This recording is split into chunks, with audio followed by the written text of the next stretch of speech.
Hi ವೀಕ್ಷಕರೇ, ಬೆಂಗಳೂರು ಹತ್ತಿರ ಇರುವ ಹೆಚ್ಚು ಜನರಿಗೆ ಗೊತ್ತಿಲ್ಲದ ಒಂದು ಅದ್ಭುತ ಟ್ರೆಕ್ ಸ್ಪಾಟ್ಗೆ ಇಂದು ನಾನು ಹೋಗ್ತಿದ್ದೀನಿ.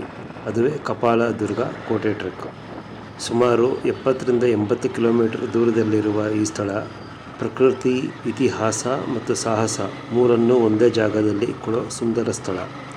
ಈ ವಿಡಿಯೋದಲ್ಲಿ ನಾನು ಟ್ರೆಕ್ ರೂಟ್, ಕಷ್ಟದ ಮಟ್ಟ, ಕೋಟೆಯ ಇತಿಹಾಸ, ಟಿಪ್ಸ್ ಮತ್ತು ಸಂಪೂರ್ಣ ಅನುಭವ ಕೊಡೋ ಪ್ರಯತ್ನ ಮಾಡ್ತಿದ್ದೇನೆ.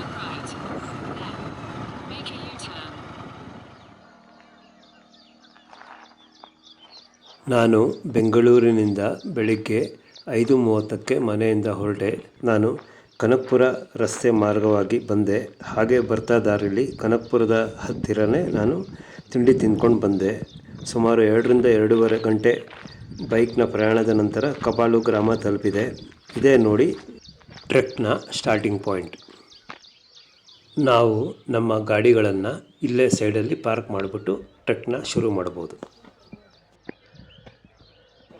ಎದುರಿಗೆ ನಮಗೆ ಏನು ಈ ದೊಡ್ಡ ಬೆಟ್ಟ ಕಾಣ್ತಿದೆಯಲ್ಲ, ಅದೇ ಕಪಾಲದುರ್ಗ ಫೋರ್ಟ್. ಸದ್ಯಕ್ಕೆ ಇಲ್ಲಿರೋದು ಇದೊಂದೇ ಅಂಗಡಿ. ಈಗ ಮುಚ್ಚಿದೆ. ಮೋಸ್ಟ್ಲಿ ಅವರು 9 ಗಂಟೆ ಮೇಲೆ ತೆಗಿತಾರೆ ಅನಿಸುತ್ತೆ. ಹೇಗಿದ್ದರೂ ನಾವು ಟ್ರೆಕ್ ಬೇಗ ಶುರು ಮಾಡ್ತೀರಿ. ಆದ್ದರಿಂದ ನಾವೇ ಆದಷ್ಟು ನೀರು, ಸ್ವಲ್ಪ ಸ್ನ್ಯಾಕ್ಸ್ನ ಎತ್ಕೊಂಡು ಬಂದರೆ ಒಳ್ಳೆಯದು. ನೀವುಗಳು ಟ್ರೆಕ್ ಮಾಡುವಾಗ ಆದಷ್ಟು ಒಳ್ಳೆ ಗ್ರಿಪ್ ಇರುವಂಥ ಟ್ರೆಕ್ಕಿಂಗ್ ಶೂಸ್ನ ಹಾಕ್ಕೊಳ್ಳಿ. ಹಾಗೆ ಒಂದು ಟೋಪಿ ಮತ್ತು ಒಂದು ಕೋಲು ನಿಮ್ಮ ಜೊತೆಯಲ್ಲಿದ್ದರೆ ಒಳ್ಳೆಯದು. ಕೋಲು ನಮಗೆ ಹತ್ತುವಾಗ, ಇಳಿಯುವಾಗ ಮತ್ತು ನಮ್ಮ ರಕ್ಷಣೆಗಾಗಿ ಉಪಯೋಗಕ್ಕೆ ಬರುತ್ತೆ.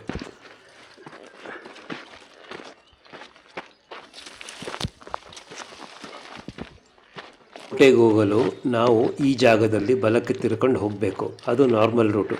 ಬಟ್ ನಾನು ಇವತ್ತು ಬೇರೆ ರೂಟ್ ತಗೋತಾ ಇದ್ದೀನಿ, ಸ್ವಲ್ಪ ಸಾಹಸಮಯವಾಗಿರಲಿ ಅಂತ. ಈ ರೂಟಲ್ಲಿ ನಮ್ಮ ದಾರಿನ ನಾವೇ ಮಾಡ್ಕೊತಾ ಹೋಗ್ತೀರಿ. ಆ್ಯಕ್ಚುಲಿ ಸ್ವಲ್ಪ ದೂರದವರೆಗೂ ಈ ಥರ ಕಾಲ್ದಾರಿ ಇದೆ. ಆನಂತರ ನಾವು ಬಂಡೆಗಳ ಮೇಲೆ ನಡ್ಕೋತಾ ಹೋಗಬೇಕು. ಬಂಡೆ ತುಂಬ ಎತ್ತರಕ್ಕೆ ಹೋಗ್ತಾ ಇರುತ್ತೆ. ಆಮೇಲೆ ಮಧ್ಯದಲ್ಲಿ ನಮಗೆ ಏನು ಮೆಟ್ಲಿದೆಯಲ್ಲ ಅದಕ್ಕೆ ಸೇರಿಕೊಳ್ಳುತ್ತೆ. ಬನ್ನಿ ಹೇಗಿದೆ ಅಂತ ನಾನು ನಿಮಗೆ ತೋರಿಸ್ತೀನಿ.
ಏನು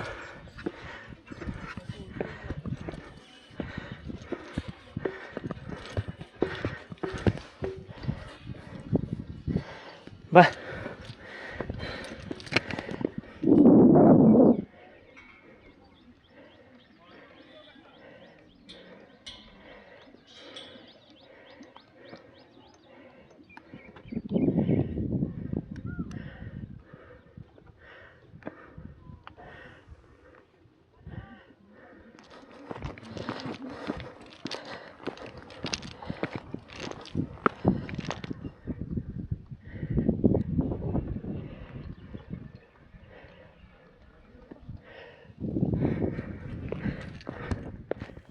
ಈ ಕಪಾಲದುರ್ಗ ಬೆಂಗಳೂರು ಸುತ್ತ ಇರುವ ನವದುರ್ಗಗಳಲ್ಲಿ ಇದೂ ಒಂದು. ಕಪಾಲದುರ್ಗ ಕೇವಲ ಟ್ರೆಕ್ ಮಾತ್ರ ಅಲ್ಲ, ಇದು ಒಂದು ಐತಿಹಾಸಿಕ ಕೋಟೆ ಕೂಡ ಹೌದು. ಈ ಕೋಟೆ ಹಳೆಯ ಕಾಲದಲ್ಲಿ ರಕ್ಷಣಾತ್ಮಕ ದೃಷ್ಟಿಯಿಂದ ಪ್ರಮುಖವಾಗಿತ್ತು. ಸ್ಥಳೀಯವಾಗಿ ಹೈದರಾಲಿ ಕಾಲದ ಸಂಪರ್ಕದ ಬಗ್ಗೆ ಹೇಳಲಾಗುತ್ತದೆ. ಇಂದು ಕೋಟೆಯ ಕೆಲವು ಅವಶೇಷಗಳು ಮಾತ್ರ ಉಳಿದಿದ್ದರೂ ಮೇಲ್ಭಾಗಕ್ಕೆ ಹೋದಾಗ ಆ ಇತಿಹಾಸದ ಭಾವನೆ ಇನ್ನೂ ಸಿಗುತ್ತದೆ. ಪ್ರತಿ ಕಲ್ಲು ಕೂಡ ಹಳೆಯ ಕತೆ ಹೇಳುವಂತಿದೆ.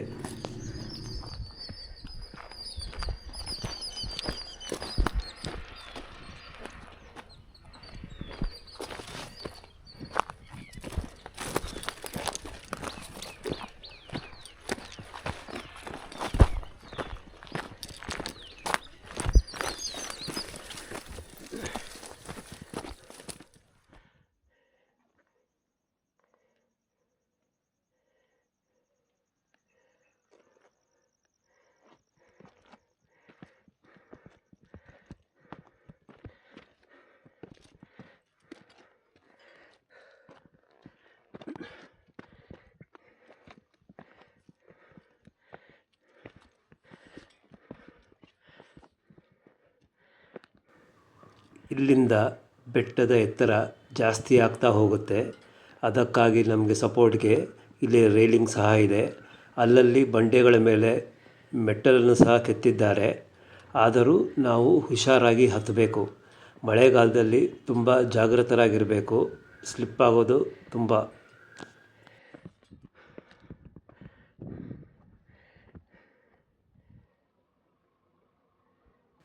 ಮೇಲೆ ಹೋದಂತೆ ನಾವು ಇಲ್ಲಿರುವ ಸುತ್ತಲಿನ ಬೆಟ್ಟಗಳನ್ನು, ದೂರದ ಊರು, ಈ ಪ್ರಕೃತಿ ಸೌಂದರ್ಯ ನೋಡ್ತಾ ಇದ್ದರೆ ಮನಸ್ಸಿಗೆ ಬಹಳ ಖುಷಿಯಾಗತ್ತೆ.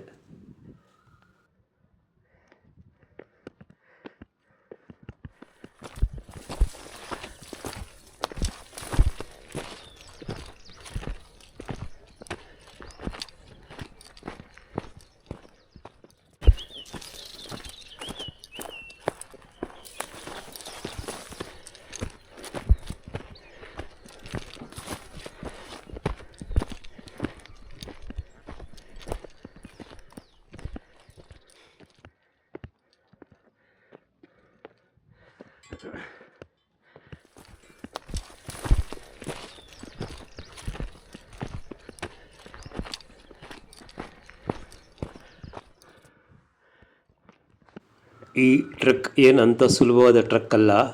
ಈ ಟ್ರೆಕ್ ಮಾಡಲು ನಾವು ಆದಷ್ಟು ಫಿಟ್ಟಾಗೇ ಇರಬೇಕು. ಇಲ್ಲ ಅಂದರೆ ಭಾಳ ಕಷ್ಟ ಆಗುತ್ತೆ. ನೀವೇ ನೋಡಿದ್ದೀರಲ್ಲ ಎತ್ತರ ಹೇಗಿದೆ. ಮತ್ತು ಏನಂದರೆ ಇದು ಸ್ಟಾರ್ಟಿಂಗಿಂದ ಕೊನೆಯವರೆಗೂ ಆಲ್ಮೋಸ್ಟ್ ಫುಲ್ ಇನ್ಕ್ಲಿನೇಷನ್ ಜಾಸ್ತಿ ಇದೆ. ಸುಮಾರು ನಾವು ಒಂದು ವೇ 3 ಕಿಲೋಮೀಟ್ರಷ್ಟು ನಾವು ಟ್ರೆಕ್ ಮಾಡಬೇಕಾಗತ್ತೆ. ನಾನು ಹೇಳ್ತಿರೋದು ನಮ್ಮ ಪಾರ್ಕಿಂಗ್ ಪಾಯಿಂಟಿಂದ.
ಕೊನೆಗೂ ಕಪಾಲದುರ್ಗ ಶಿಖರ ತಲುಪಿದ್ದಾಯಿತು. ನನಗೆ ಸುಮಾರು 3/4 ಗಂಟೆ ಹಿಡಿತು ಮೇಲೆ ಬರಲಿಕ್ಕೆ. ಇಲ್ಲಿ ಒಂದು ನೀರಿನ ಕೊಳ ಇದೆ ನೋಡಿ. ಇದು ಸಾಮಾನ್ಯವಾಗಿ ಬೆಟ್ಟದ ಮೇಲೆ ನಾವು ನೋಡ್ಬೋದು. ಈ ಮಳೆಗಾಲದಲ್ಲಿ ಈ ನೀರನ್ನ ಶೇಖರಣೆ ಮಾಡಿ ನಂತರ ಸೈನಿಕರಿಗೆ ಉಪಯೋಗಕ್ಕೆ ಬರ್ತಿತ್ತು.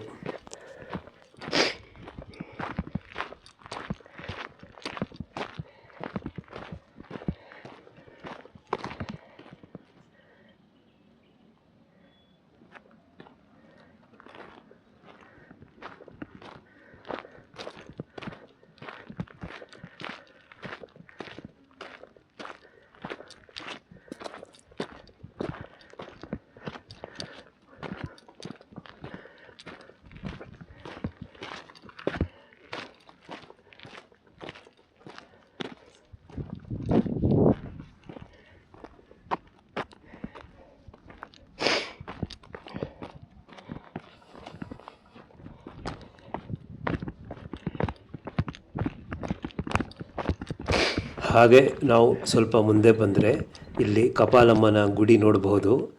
ಇಲ್ಲಿಗೆ ಯಾವ ದಿನ ವಿಶೇಷವಾದ್ದು ಅಂತ ಗೊತ್ತಿಲ್ಲ, ತುಂಬ ಜನ ಭಕ್ತಾದಿಗಳು ಬೆಟ್ಟ ಹತ್ತಿ ಬರ್ತಾರೆ, ಹೆಂಗಸರು ಕೂಡ ಬರ್ತಾರೆ. ಆದರೆ ಇವತ್ತು ದೇವಸ್ಥಾನ ಮುಚ್ಚಿದೆ. ಕೆಳಗಡೆ ದೊಡ್ಡ ದೇವಸ್ಥಾನ ಇದೆ, ಇದೇ ದೇವಿದು. ಮುಂದೆ ಇಲ್ಲೊಂದು ಗುಡಿ ಸಹ ಇದೆ, ಈಶ್ವರನ ಗುಡಿ ಇದೆ ಇಲ್ಲಿ.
ಬೆಟ್ಟದ ಮೇಲಿರುವ ಈ ಕೋಟೆಯ ಒಂದು ಕೊಠಡಿ ನೋಡಬಹುದು. ಮೋಸ್ಟ್ಲಿ ಮೊದಲು ಇಲ್ಲಿ ಮದ್ದು ಗುಂಡನ್ನ ಶೇಖರಣೆ ಮಾಡ್ತಿದ್ರು ಅನಿಸುತ್ತೆ. ಇದ್ರ ಒಳಗಡೆ ನೋಡಿದ್ರೆ ನಮಗೆ ಅಂದಿನ ಕಾಲದ ಚಿತ್ರಣ ಹಿಂಗೆ ಹೋದಂಗೆ ಆಗುತ್ತೆ.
ನಮಗೆ ಇಲ್ಲಿಂದ ಏನು 360 ಡಿಗ್ರಿ ವ್ಯೂ ಕಾಣ್ತಾ ಇದೆಯಲ್ಲ, ನಿಜಕ್ಕೂ ಸೂಪರ್ ಆಗಿದೆ. ಈ ಸುತ್ತಮುತ್ತಲಿನ ಬೆಟ್ಟಗಳು, ಹಸಿರು ಪ್ರದೇಶ, ಗಾಳಿ ಎಲ್ಲವೂ ಸೇರಿ ಒಂದು ರಿಯಲ್ ಫೀಲ್ ಕೊಡ್ತಾ ಇದೆ. ಇಲ್ಲಿಂದ ನಾವು ಸನ್ರೈಸು ಸನ್ಸೆಟ್ ನೋಡುವಾಗ ಒಂದು ಮ್ಯಾಜಿಕ್ಕೆ ಕ್ರಿಯೇಟ್ ಆಗುತ್ತೆ ಅನಿಸುತ್ತೆ. ಅಷ್ಟು ಸುಂದರವಾಗಿರುತ್ತೆ ಇಲ್ಲಿಂದ ನೋಡಲಿಕ್ಕೆ. ಇಡೀ ಬೆಟ್ಟದ ಮೇಲೆ ಸದ್ಯಕ್ಕೆ ನಾನೊಬ್ಬನೇ ಇರೋದು. ಏನೋ ಒಂದು ರಾಜನ ಫೀಲ್ ಬರ್ತಾ ಇದೆ. ಆದರೆ ಪ್ರಜೆಗಳಾಗಲಿ ಸೈನಿಕರಾಗಲಿ ಯಾರೂ ಇಲ್ಲ. ನನ್ನದೇ ರಾಜ್ಯ, ನಾನೇ ಪ್ರಜೆ.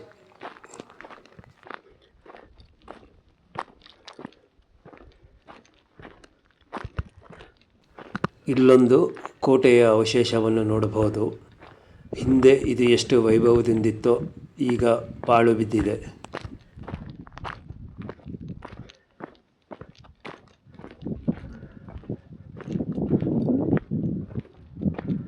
ನಾನು ಈಗ ಸುಮಾರು 3517 ಅಡಿ ಎತ್ತರದಲ್ಲಿದ್ದೇನೆ. ಇಲ್ಲಿಗೆ ಬರೋರು ಆದಷ್ಟು ಸ್ವಚ್ಛತೆಯನ್ನು ಕಾಪಾಡಿಕೊಳ್ಳಿ. ಇನ್ನು ನಾನು ಇಳಿಲಿಕ್ಕೆ ಶುರು ಮಾಡಿದೆ. ಇಳಿಯುವಾಗ ನಮಗೆ ಒಳ್ಳೆ ವ್ಯೂ ಕಾಣಿಸ್ತಾ ಹೋಗುತ್ತೆ.